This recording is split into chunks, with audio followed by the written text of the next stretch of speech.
Hey guys, Jim Downs at Motorhome Rehab Ranch, and this is a big night. We got the beast here. Did we come up with a name yet? The rig. The rig, the bus. The rig. Yeah. Yep. Tomorrow we're driving this thing to Wisconsin. Come on over to the fire. Let's have a talk. Come on over.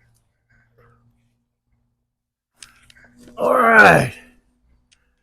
So who we have here? We have Kit Hoover, and Dan Bixler. Dan Bixler. Dan Bixler.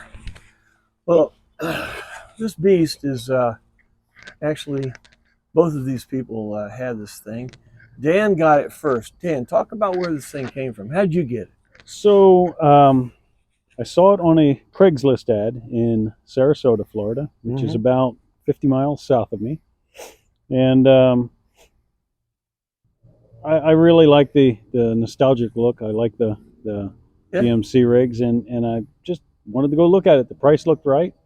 I had no business at the time buying a motorhome. None. Sounds about right. But that's when you buy them, I guess. I don't know. But went down and took a look at it, and sure enough, it started. It moved forward and backward and stopped. So that checked all the boxes. Cool. What year is the thing? 1976. So 76. July of 1976. True bicentennial. Cool. And it's a Glenbrook. Yes. If you guys don't know, the Glenbrook is a butterscotch color. And this coach, we'll let Kit tell you about his part of it in a minute, but this coach, before Dan got it, it belonged to a guy that was in the Sunshine Statesman Club, the local GMC club here in Florida. And for probably 15 years, I maintained the thing for the guy. He lived in Sarasota, and he'd go to the rallies, and then when he finished the rally, he would come to the shop, and we'd do something to it or whatever. But he was the kind of guy, different people look at different restorations in different ways. I had a cartoon on the wall in my garage, and it showed a beautifully restored Model T passing a blown tea bucket with slicks on it. And the caption read, "Stupid purist, lousy butcher." So there are butchers and there are purists. And the guy that I knew wanted to keep that motorhome is not as original as possible. Well, you could call it as original as possible, but you wouldn't fix anything unless it fell off. All right. So you can call that original, I guess. Kid, tell me what you know about this machine. Well, so I know that my grandfather, Ray Hoover, bought it when it was about a year old from the original owner. He'd run it all around the country with my grandma. They were hunters and fishermen, and they loved to travel. They took it to Alaska, the Baja, Mexico, Florida several times, and also Sun City, Arizona, where they would snowbird every year. You have any things you remember specifically about it? Oh, well, yeah. When he was done with it, and maybe he shouldn't be driving it anymore due to age or something, it came to my dad, who we kind of shared it, he and I. And then it kind of mostly came to me because I had room on the farm to store it, and I was doing some catering events at the time, so I would take it around the eastern half of the U.S. for a special client, and that was what we stayed in. When was that? What years? Oh, yeah. I had it until 98 or 9 at my house in Winthrop Harbor, Illinois. And then I sold it on eBay, and I think it was a guy in like Indiana, or it was somewhere east of us. I want to say Indiana or Michigan, and I never thought about it again. 1998, 1999, never even crossed my mind. Just went on with life, got married, had a family, and life went on. And then about 2 months ago, my Uncle Danny, who lives in Orlando, unbeknownst to me, had been looking for what we call Grandpa's rig for about a year, and he gave up. and Dan, you'll have to take it from here in a second, but Dan and my Uncle Danny somehow got in touch. He says, I think I got your dad's rig, Grandpa Ray's rig. And so my Uncle Danny from Orlando reached out to me and my dad and brother and said, hey, we found Grandpa's rig. Do you want it? Man, what are you talking about? What are you talking about? We got so excited. We put a plan together instantly. Flew down here, met you for the first time, Jim, and you know, walked through it with Dan and I, and gosh, I don't want to stop and say the rest is history. The rest is kind of a new beginning. This is the future. That was January, right? That was only a couple months ago, Yeah. 2024, and here we are at Dan's house in Riverview, Florida, getting ready to get on the road with it, take it back home to the family. That's But fantastic. how in the world did all this come together? Because it was, I wasn't looking for it. I wasn't even thinking about it. And I don't know how in the world did you make a connection with my family? So, I really like the historic side of things. You know, tying in the past of something into its present. And I started nosing through the RV when I bought it. I found an old CB license from 1975. Did a little research, figured that person had passed away, which they had. And then on the front was an oval metal plate for the Mobile Home Owners Association. FMCA. Yeah. Yeah. And there was a number on there. And I thought, well, maybe I can call there and you know, research who had this rig before. And they were extremely helpful. Forwarded an obituary to me, and I researched the obituary, Which was his grandfather. Ray. Wow. And there were 3 sons listed in that obituary. Yep. And so I did a little more Googling. The internet's great for that. Yeah. And I found what I believe to be the emails of these 3 sons. Sent 3 emails out, got one back from Daniel over in Orlando. And we started talking, and he was just jazzed about it. Yeah. Sharing stories over the email, you know. And took a little while, but he came over, and we spent several hours sitting pretty much right where we're sitting here, talking about the history of the RV. And he made it clear, hey, if you're ever in the market to get rid of it, let me know, because we might want to try and get it back in the family.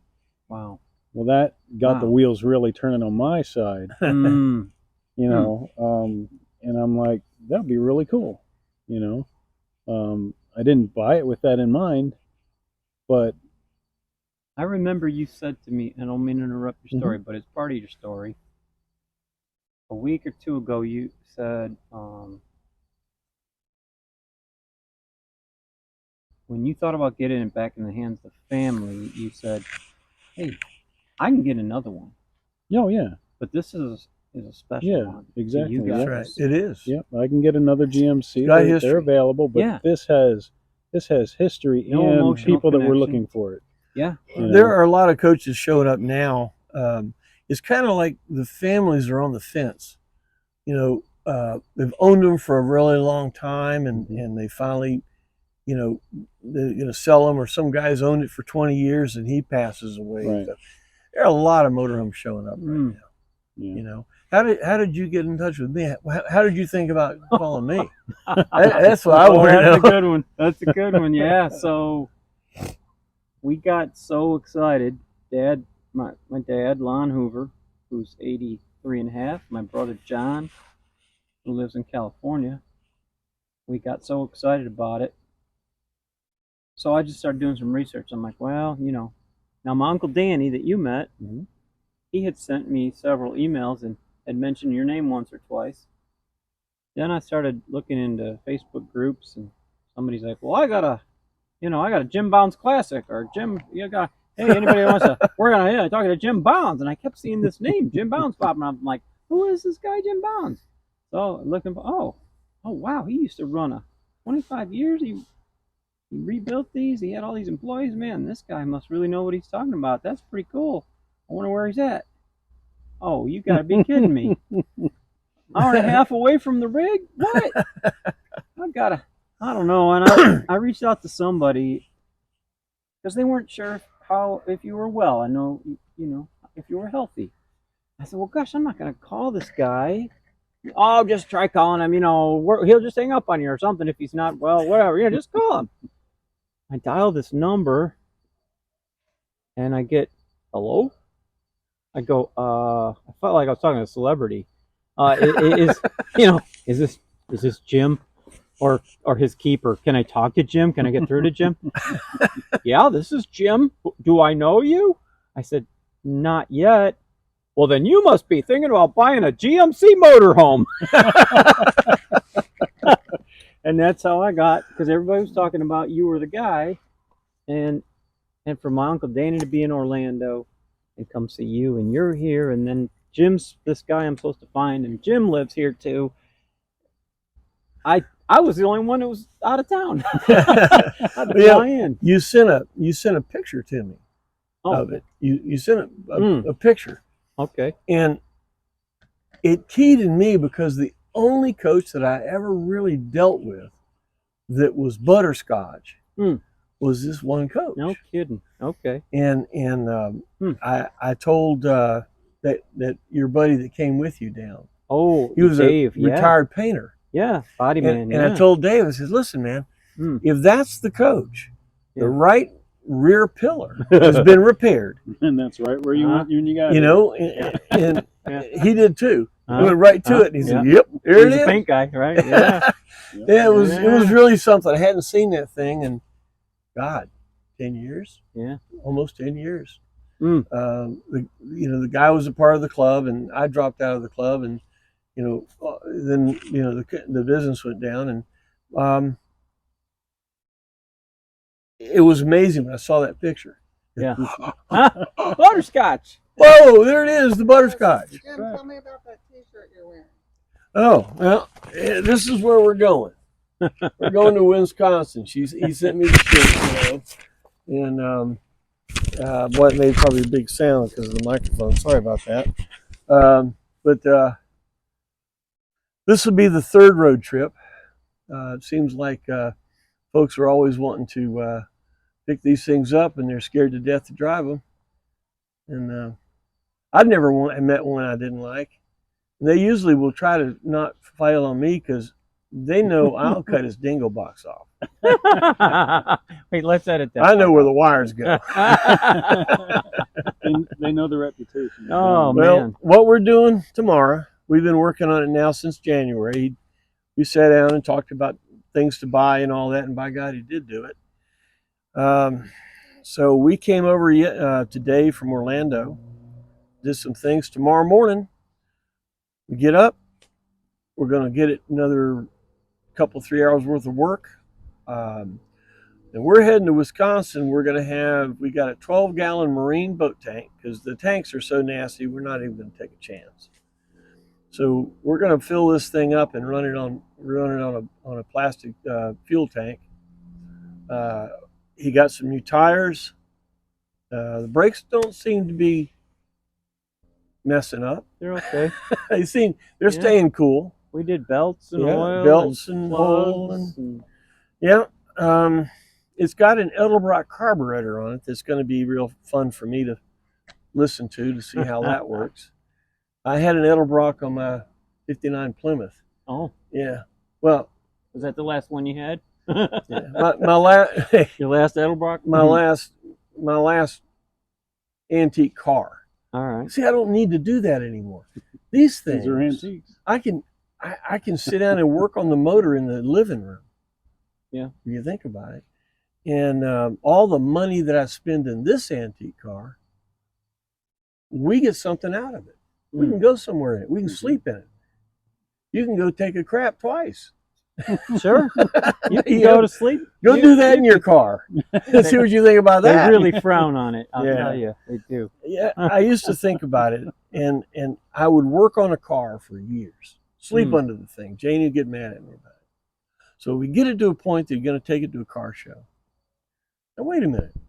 I'm taking this thing that if it gets hammered or broken or something, I'm going to die. I'm going to have a heart attack. Mm. So you drive into a car show, you sit in a lawn chair behind it, hoping nobody touches it. Don't get too close. And then you're done and you drive home. That does sound like What did I fun. do with it? All that money I put in it, Mm. you know? But this. Mm. And then one thing about these things, if you go to a car show with it and it's real clean, you'll probably come back with a trophy. Seriously. Yeah. They People's Choice Awards. Oh, yeah. I built one for a guy that had a concourse Buick. He was on the car show circuit. Okay. And he wanted a motorhome he could live in to pull his trailer and his car to the car shows. Mm. About a year later, he called me and said, I got to sell it.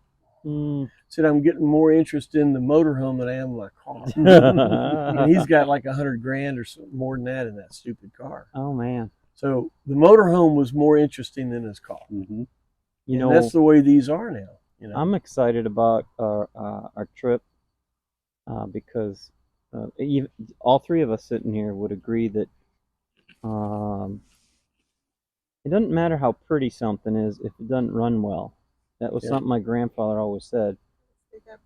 It just doesn't matter how good something looks if it doesn't run well. So our focus has been to get it running well. Yep. Belts and hoses and all the mechanicals and the tires and the brakes and everything, because we haven't even washed the thing yet. That's not important. That's going to happen tomorrow. We got to wash it. Jim wants us to wash it. We're going to wash it, but Okay.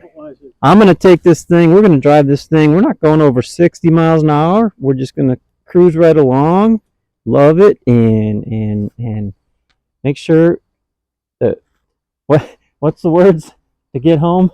The prerogative, Primary objective. the primary objective, as Jim often says. Got a full tank of gas, half a pack of cigarettes. It's dark, and we're wearing sunglasses. Wearing sunglasses. We're on a mission from God. We are on a mission from God, and we just want to get it home. I'm excited about being involved in this. I was excited that you called me. Mm. I really want these machines to keep going. And of all the coaches that I worked on and all that, when they start showing up, Yeah. I love it. Yeah. I Well, I can't have imagined how this has all come together in meeting both of you guys and your passion and commitment for this story, not just the motorhome industry or but this story, because it is unique. It's it's unique for all three of us. It's good stuff. It's real good stuff and makes for some good film. There are a lot of people out there that run into these things, and if that happens to you guys, if you find one of these things, ask where it came from. You just may never know. It might have been from your next door neighbor or some guy that you knew down the street, or maybe not. Well, you can start your own, because you don't buy and sell these; you become stewards. Okay? There's a story with every one of them, pass isn't them there? on. Sure. And you might be surprised. There's probably a story behind. You look at one of them, there may be a story behind it, because the guy that I worked on it for, he passed away, and it was left in a storage facility. The storage facility was sold. Yes. Mm-hmm. And then didn't they have like an auction or a sale? Get this junk out of here. Get this junk out of here. And here's a diamond sitting in the pile of junk. Yep. Nobody knew. That's it. Well, guys, look around the country. Let's find these babies. What do you think? All right. Thanks for a few minutes. We're going to finish watching this fire die down, and then tomorrow we hit the road. Come with us. See you then.